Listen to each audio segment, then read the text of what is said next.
Salut les amis, j'espère que vous allez bien. On se retrouve pour les énergies pour la semaine du 6 au 12 mars. Ça y est, on a bien entamé le mois de mars et on est parti avec l'état d'esprit. Quel est l'état d'esprit pour la semaine du 6 au 12 mars? Oh, on va vers le printemps, c'est génial ça. Même si on se gèle un peu le popotin. Alors ici, état d'esprit, nous avons la papesse. Alors, qu'est-ce qu'elle nous dit elle en état d'esprit? Elle nous parle d'intuition, elle nous parle de connaissance. Elle a le livre du savoir entre les mains. Donc, on va être dans un état d'esprit pour la semaine où on va mettre en avant nos capacités, on va s'en servir, on va pas être après dans une action cash. C'est-à-dire que si on a des choses à faire, on va prendre les choses au fur et à mesure avec sagesse. On va pas y aller, allez c'est bon, on fonce dans le tas. Donc c'est une énergie plutôt, alors pas passive, mais piano comme on dit, hein, voilà. Allez, semaine du 6 au 12, qu'est-ce qu'on a? On a la jeunesse et l'amitié. Voilà, ben à l'inverse de la fougue de la jeunesse, on va y aller tranquille avec le calme de la... Tiens, je vais la mettre là, on la voit pas, bon c'est pas grave. Je tourne un peu comme ça peut-être, hein, avec les petits boudins, ouais, ça peut être sympa. Et la quantité de jeux astronomiques que j'ai à côté. Allez, on est parti, donc 6 au 12, qu'est-ce qu'on a d'autre? Ici on parle de fraîcheur, après on parle avec l'amitié, voilà, on peut avoir... on parle de relations simples comme on a là. Alors, on va pas dire que toutes les relations adolescentes sont simples, mais voilà, on parle de relations fraîches, jeunes,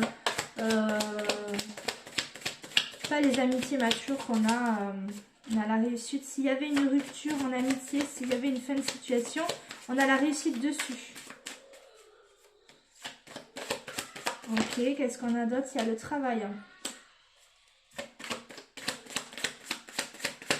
Ok les gars, je comprends pas trop, mais... Qu'est-ce qui vient? Ici, ce qui me vient, c'est que c'est comme si on avait peut-être à un moment donné eu un pilier dans le travail, une personne avec qui on était souvent... cette personne, on y était un peu, comment dire, elle nous prenait beaucoup par la main, etc. Et puis, ben, il y a eu rupture sur cette personne. Et finalement, on se rend compte que c'est plutôt positif parce que ça nous oblige à prendre nos responsabilités et à avancer sans être comme un enfant un peu qui quitte le nid avec les parents. Voilà, on va résumer comme ça. On s'émancipe d'une personne. C'était une personne un peu jeune, qui était un peu dynamique et qui peut-être nous permettait d'avancer. Ici, il se passe des choses au sein du foyer. Il peut y avoir des personnes qui emménagent ensemble. Il peut y avoir des projets au sein de la famille.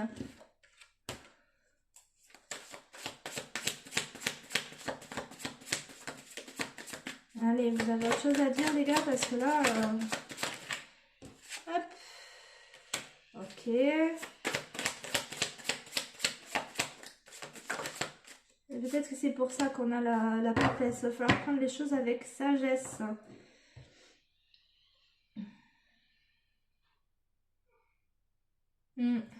Bon, on va demander un autre jeu pour compléter. Oh, il y a des fois, il y a des oracles, on se boude. Hein, voilà. C'est comme les relations. Ah, on a la passion, la sexualité, ok. Ouais, non, il y a la réussite. C'est une belle semaine qui vient.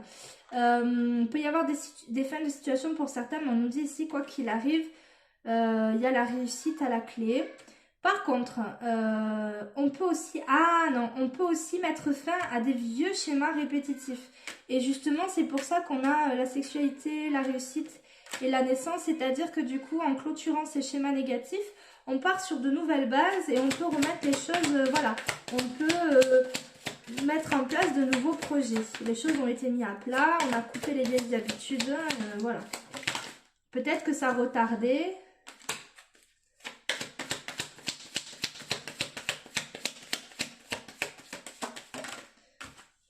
Ouais, non, c'est bon. C'est bon, c'est bon. Peut-être que pour certains, le fait d'avoir perdu du temps dans ces vieux schémas, on se sent en échec, alors que là, regardez, il y a la naissance et la fécondité, on est bien, quoi, on est bien. On démarre des nouveaux projets, et même si on a l'impression que ces projets peuvent être des échecs, parce qu'on a encore le poids des vieilles blessures et le poids des vieilles décisions et des vieux schémas répétitifs qu'on faisait, on nous montre qu'il faut laisser le temps au projet de cheminer en fait. Voilà, ici on peut aussi nous dire que pour certaines personnes, peut-être qu'on avait envie d'avoir un bébé, que ça a été mis de côté justement parce que voilà, il y avait des choses à mettre en place, il y avait des choses à travailler et on s'est senti en échec par rapport à ça. Il peut y avoir des personnes qui ont peur de ne pas réussir à tomber enceinte aussi, voilà, des problèmes de fertilité, etc. Ben là on nous dit que non, hein, il n'y a pas de... Voilà, ça parlera pas à tout le monde, mais voilà, il y a l'amour par-dessus. Non, c'est un très beau tirage. Pour celles et ceux qui souhaitent se lancer à avoir un projet bébé et qui pourraient se dire tiens, est-ce qu'on va réussir, est-ce qu'il va y avoir un problème de fertilité? Non, tout va bien, tout va bien. Le seul échec que vous pouvez faire, c'est vous avec votre mental, en fait, voilà.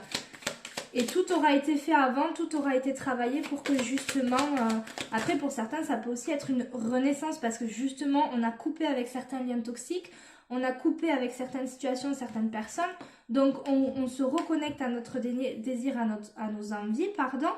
On fait un gros nettoyage et on renaît. Et même si on a encore peur des vieux échecs parce qu'on est encore blessé par certaines choses du passé, on prend le temps, voilà, une gestation, une grossesse, c'est 9 mois. Bon, ben, on prend le temps d'écouter son cœur, de se recentrer et on évolue, on s'élève. Donc, c'est très positif. On peut aussi aller chercher de l'aide au sein de la famille ici. Vous voyez, il y a plusieurs générations. On montre une évolution, donc on peut aussi...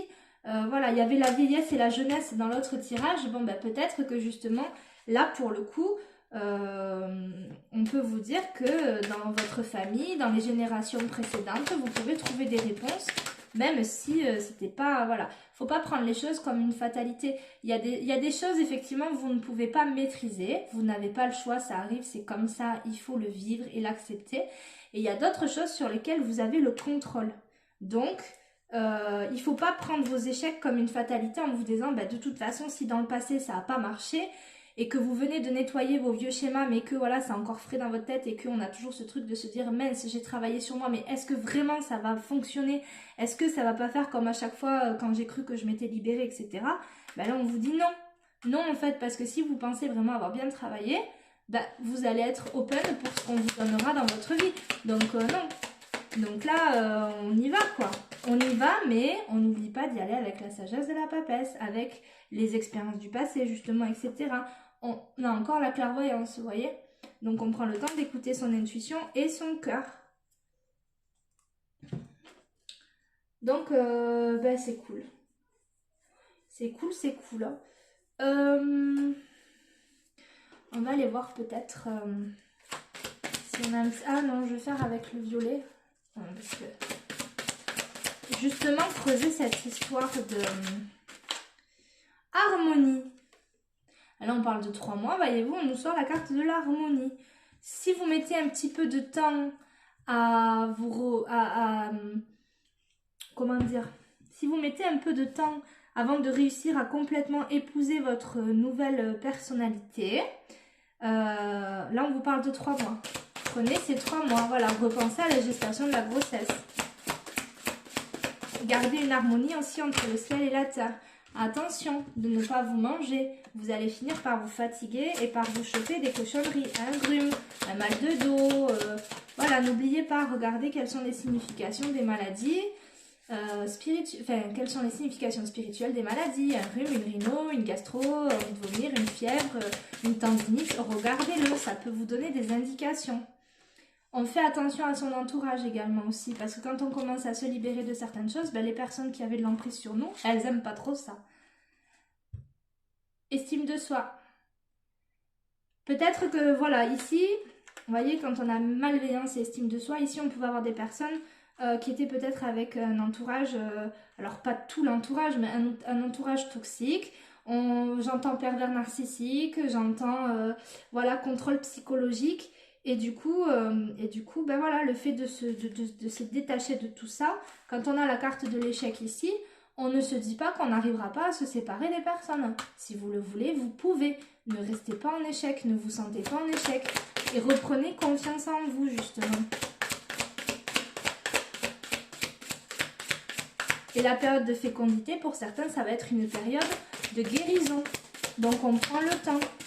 C'est comme un enfant qui apprend à marcher, il ne va pas marcher du jour au lendemain. Et on ressort l'intuition encore. Écoutez-vous et surtout, N'écoutez plus les autres. Allez, petit oracle des anges. Et on va arrêter là. Alors, message pour la semaine du 6. C'était quoi? 6 au 12. Message pour la semaine du 6 au 12. Oh là, oh là, oh là, oh là. Je ne sais plus battre mes cartes. Voyons, voyons. Je n'entends plus mon fils jouer. Comme tout parent qui se respecte, quand on n'entend plus son enfant jouer, en général, ça sent pas très bon. Anxiété, ben voilà. Nous tenterons de la lumière de guérison de l'améthyste. Prends une profonde inspiration et respire cette magnifique lumière violette. Sens ton anxiété s'envoler. Tu n'as rien à craindre, il n'y a que l'amour. L'amour de soi avant l'amour des autres. Puisque si on aime soi, si on s'aime soi, on n'a pas besoin de rechercher tout le temps l'amour des autres. Et donc, on sort de schéma toxique. Voilà, donc améthyste, lumière violette, et on demande de l'aide à ses guides. Et donc on fait preuve, voilà, c'est pas comme si on était jeune, on avait 15 ans et qu'on n'avait pas d'expérience. Hein. Pour ceux qui regardent la vidéo et qui n'ont pas 15 ans, après pour ceux qui ont 15 ans c'est autre chose dans l'adolescence, mais j'en dis trop. Je m'éparpille, n'est-ce pas?